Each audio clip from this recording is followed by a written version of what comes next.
Okay, hi everyone. So today let's discuss one interesting problem. So it says the absolute temperature of air in a region linearly increases from T1 to T2 in a space of width d. Fine. So what is given? हमारे पास एक reason है. Let's say x is equal to 0 to x is equal to d, right? And x is equal to 0 पे temperature T1 है, x is equal to d पे temperature T2 है. And जो temperature है वो लीनियरली इंक्रीज करता है. It means जो टेम्परेचर ग्रेडियंट है d t by d x that will be constant, let's say capital K, because जो टेम्परेचर का वेरिएशन है वो आपको लीनियर दे रखा है. सो दैट्स वाई जो टेम्परेचर ग्रेडियंट है वो कांस्टेंट होगा और उसका value you can easily find out that will be T two minus T one divided by d, because d length में कितना टेम्परेचर चेंज होगा T two minus T one. So T two minus T one divided by length that will be your temperature gradient और ये constant होगा, right? Fine. Find the time taken by a sound wave to go through the region in terms of t1, t2, d and the speed v of sound at 273 Kelvin. So एक काम करते हैं, speed of sound at 273 Kelvin को हम v not लेते हैं. v not के terms में हमें आंसर फाइंड आउट करना है. What is v not? That is the speed of sound at 273 Kelvin. यहाँ पे v दे रखा है बट v हम जनरली यूज करते हैं to denote speed. So that's why at a particular temperature 273 पे जो स्पीड है उसे हम v नॉट लेते हैं, right? Fine. So you can see that जो स्पीड है किसी टेम्परेचर पे that is under root of gamma R T by M, right? Speed of sound at any general temperature. So you can see that ये जो reason है ना, यहाँ पे जो भी गैस प्रेजेंट है, राइट, उसका सिर्फ टेम्परेचर चेंज होगा. लाइक गामा कांस्टेंट होगा, gamma of the gas that is present in this region that will be constant. R is already constant. Molecular mass of that gas which is present in this region that is also constant. So we can say जो speed है that will be directly proportional to under root of temperature. यहाँ पे क्या change होगा? Temperature change होगा, right? इस range में temperature change होगा and speed भी change होगा, because if temperature is changing then speed of the sound that is also changing, right? So that's why we can write speed is directly proportional to under root of temperature. It means we can write v1 divided by v2 that will be under root of t1 divided by t2. Now एक value आपको दे रखी है t1 is equal to 273 Kelvin पे जो speed है v1 that is v not, right? So let's say किसी general temperature T2 को हम कोई जनरल टेम्परेचर कैपिटल T ले लेते हैं और वहाँ पे जो स्पीड है V2 दैट विल बी कोई general speed V. So just put the values. आप देखो V1 that is V not divided by V2 कोई general speed that is equal to under root of T1 that is 273 divided by T2 कोई general temperature T, right?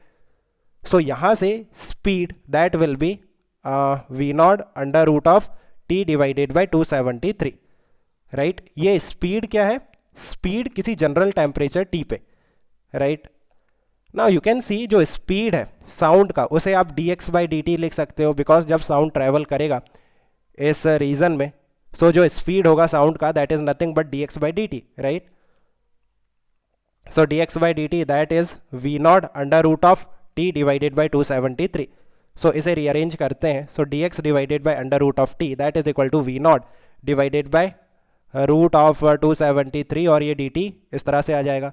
Now क्या हम इसे integrate कर सकते हैं?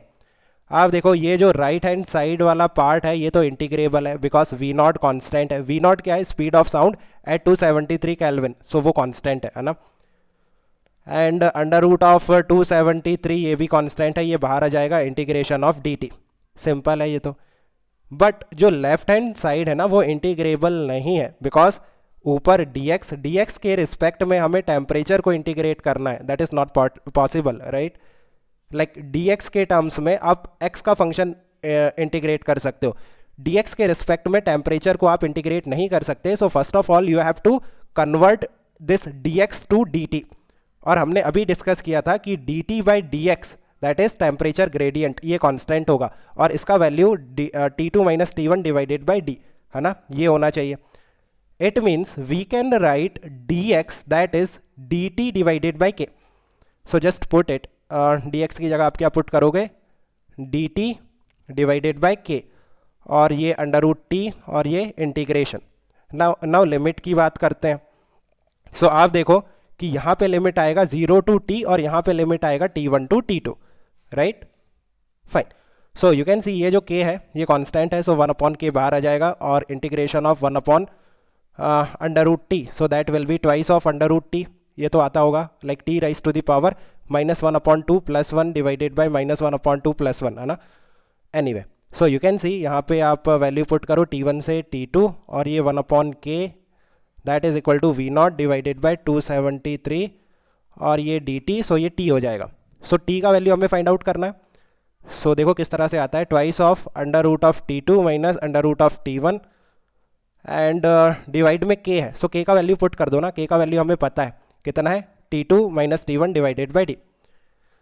So it will be t2 minus t1 और ये जो d है वो ऊपर चला जाएगा, राइट?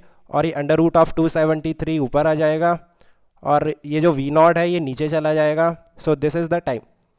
नाउ यू कैन सी कि ये t2 माइनस t1 है, इट इज़ लाइक √t2 का स्क्वायर माइनस √t1 का स्क्वायर, राइट? इसे मैं इस तरह से लिख सकता हूँ और इसे आप फर्दर किस तरह से लिख सकते हो, √t2 minus √t1 into √t2 plus √t1.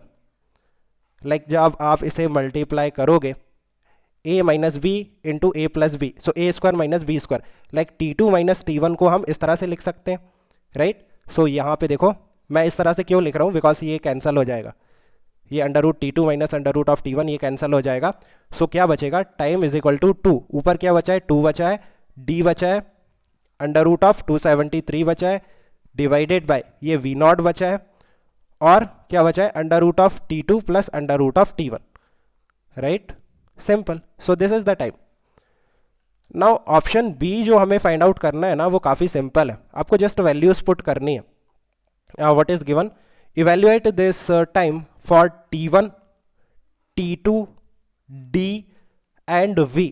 सो जो हमने अभी आंसर फाइंड आउट किया है ना t का, उसमें जस्ट आपको वैल्यूज पुट करनी है, 280, 310, 33 and v, right? So everything is given, just आपको वैल्यूज पुट करके आंसर फाइंड आउट करना है ना? So I think you can do this much yourself, है ना? Everything is given. d का वैल्यू आपको दे रखा है, v0 का वैल्यू आपको दे रखा है, t1 का वैल्यू आपको दे रखा है, t2 का वैल्यू दे रखा है. इसमें पुट करना और आंसर फाइंड आउट कर लेना, that numerical answer you can find out yourself. So I think you have understood. Let me know if you still have any confusion. Okay, guys, keep working hard. Best of luck. Bye.